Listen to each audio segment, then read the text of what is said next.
Clarence Thomas continues to be a pube on America's Coke can, this time claiming that COVID-19 and its vaccine are made of aborted fetuses. It's got all the things. It's got all the things. Thomas made those remarks in a minority dissent after the Supreme Court refused to hear a case challenging New York's vaccine mandates based on religion for healthcare workers specifically, right? So this is a group of 16 doctors, nurses, and other healthcare workers brought the case, sued the US District Court for the Northern District of New York in an objection to the state's vaccine mandate on religious grounds. District Court issued a preliminary injunction, but the Second US Circuit Court of Appeals reversed it, and the Supreme Court ultimately declined to hear the challenge on Thursday. Thomas is real mad. He really wanted to stick this landing of a week from hell. So he wrote, "They object on religious grounds," referring to the healthcare workers, "to all available COVID-19 vaccines because they were developed using cell lines derived from aborted children." Okay, now it's unclear whether that is their religious objection. He might just be saying that. Now, I wanna just say that does sound nuts, and it is nuts, and it's not actually true, but vaccine technology actually has relied on cells of fetuses. Incredible life-saving, if you wanna be pro-life, life-saving science here. So this is from National Geographic, just explaining how it works. The cells are grown in a lab that were derived from a few elective abortions, that means choice abortions, performed more than 3 decades ago. The same cell lines are also used to test and advance understandings of several routine drugs, acetaminophen, ibuprofen, aspirin, and they continue to be used for treatment in such diseases as Alzheimer's and hypertension. So many people don't realize how important fetal cell lines are to develop life-saving medicines and vaccines that they rely on every day, says Amesh Ajala, an infectious disease expert at Johns Hopkins Center for Health Security. Their use and development of COVID-19 vaccines isn't anything different or special. So he's not wrong, but he's still crazy. And of course, this feeds into a broad anti-vax QAnon far right logic and agenda. Before I could get to you guys, for some context, the Vatican itself, super pro COVID-19 vaccine, not pro-choice, pro COVID-19 vaccines. The Watchdog Office for Doctrinal Orthodoxy had said in 2020 that it was morally acceptable for Roman Catholics to get the jab after anti-abortion groups had raised concerns about vaccines. I wanna get your guys' opinion. My personal thought is, there's a lot of research that is done thanks to like this kind of technology, and like stem cell research is one of those things that the right freaked out about. And honestly, I'm like, no, this is a good thing. If you're gonna terminate a pregnancy, I would wanna create a vaccine off of that. Yeah. I'm just be real. Yeah, so I have a lot of strong opinions on this. I know you're shocked. I'm gonna get to research involving fetal cell lines. Quick summary of that for you is I love it. Oh my God, are you allowed to love things that I object to religiously? Yes, I am. So you can suck it. We'll get back to that. And of course I'm right and you're wrong. If you're in that so-called pro-life position, in fact, this shows you how wrong you are. So let me explain the facts. So Francesca's right. The original in the production, but this is very important, guys. In the production of the vaccine in the first place, they use fetal cell lines that's not actually from the aborted fetuses. It is in a laboratory that they create those, but they created them in the beginning, all the way back in the 1970s and 80s, from voluntarily aborted fetuses back then, okay? But the new ones that they are creating are just in a lab. They're not going and getting new fetuses or whatever along those lines, right? But much more importantly, the vaccines themselves, see, when they hear stuff like this, the right wing thinks, oh, the vaccine's filled with aborted fetuses. No, it's the vaccine itself has none of that, none of that. As they were doing the research for the vaccine, they used fetal cell lines created in a lab, okay?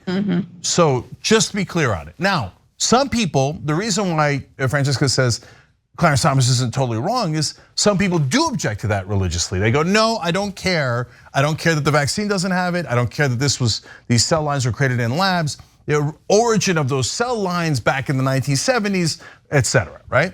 Okay, well then, do you really have a pro-life position? Do you realize how counterproductive that argument is to your so-called pro-life position? You say, well, I don't want any abortions because they might use aborted fetuses to create vaccines that save millions of lives. And you're pro-life? The vaccines so far in a recent survey that I saw, or study that I saw, have saved over 2 million lives.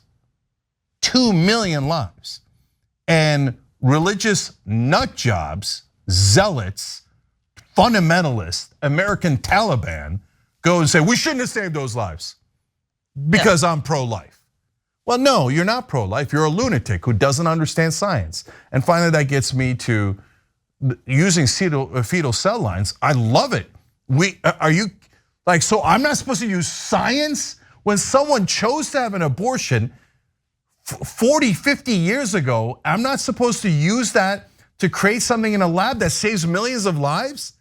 No, I refuse to be an idiot, okay? And you say, well, I have religious objections. Well, good news, we don't live in a Christian nation. We are not ruled by the American Taliban.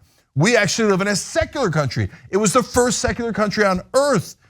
We are known, we are the core of our country, and the Constitution is that we are secular and not guided by any religion so that we can save millions of lives when science finds a way to do that instead of somebody going, oh no, man, I don't, the invisible man told me I don't like it, okay? That's not even true. Read the goddamn Bible. Numbers 11 through 31. God is definitely pro-abortion. And if you think your wife cheated on you, God will perform the abortion for you. Read the Bible, stop being so ignorant.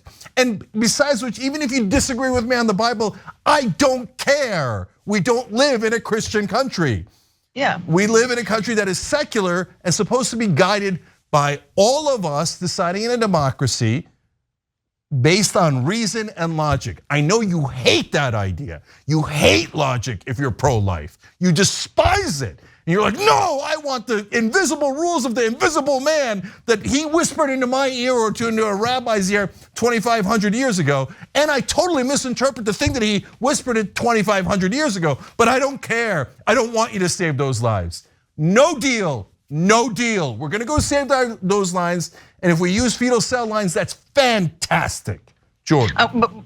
Yeah, really quickly, I just want to say, those healthcare workers did resign. They had every right to, but the hospitals they were working on also had a right to actually impose a vaccine mandate. They're healthcare workers. Jordan, I'm surprised though that they didn't take up this case. And maybe I could get your thoughts on them like passing this one over. I don't know. I think I kind of want to bring it back to the Clarence Thomas thing specifically because I do think, like, I'm listening. It's great. It's great to watch the show happen. It's a reminder of how like horrifying it is that Ginny Thomas and Clarence Thomas are such powerful people in Washington. I think you were being very generous in your deference to him. Like, oh, well, he's kind of right. Like, well, not this vaccine specifically from what I understand. But it's also just like, it's a dark reminder that she has been pushing these conspiracy theories and has been such a major player in like the fringe right-wing world that I can't help but think that there was some overlap there, and why even like focusing on that in his opinion. I'm really disturbed that she's still a figure and he's not removed from the court. He has no business being on the Supreme Court. Yeah, if you don't think we should save millions of lives, the government should not save millions of lives because of fetal cell lines. Yeah, I think you're totally nuts. Don't get me wrong. I mean, I think Clarence Thomas belongs in a mental asylum way more than he belongs on the Supreme Court. Let me be perfectly clear about that. But let me enrage the so-called pro-life people one more time. Of course, they're anti-life. They would kill everything and anything in their way as long as they think Yahweh wants it, or some stupid evangelical preacher that has nothing to do with God, that has tricked them and robbed them of all their money. They'll listen to him rather than scientists and doctors. But guys, for me, abortion, to me, it's like knee surgery. Like, a lot of people are like, oh no. How can you think that? That's so wrong. That's what I think. It's not at all wrong. I am far more correct scientifically, empirically, logically, humanely, morally. So again, we are not forced into having your opinions. I know right-wingers hate that. They hate the idea of freedom. They think that everyone should be ruled by the demons inside their heads. No deal. It's called America. We all get to have our opinions, and then we vote. That's how it works. Thanks for watching The Young Turks. I really appreciate it. Another way to show support is through YouTube memberships. You'll get to interact with us more. There's live chat emojis, badges. You've got emojis of me, Anna, John, JR. So those are super fun. But you also get playback of our exclusive member-only shows and specials right after they air. So all of that, all you gotta do is click that join button right underneath the video. Thank you.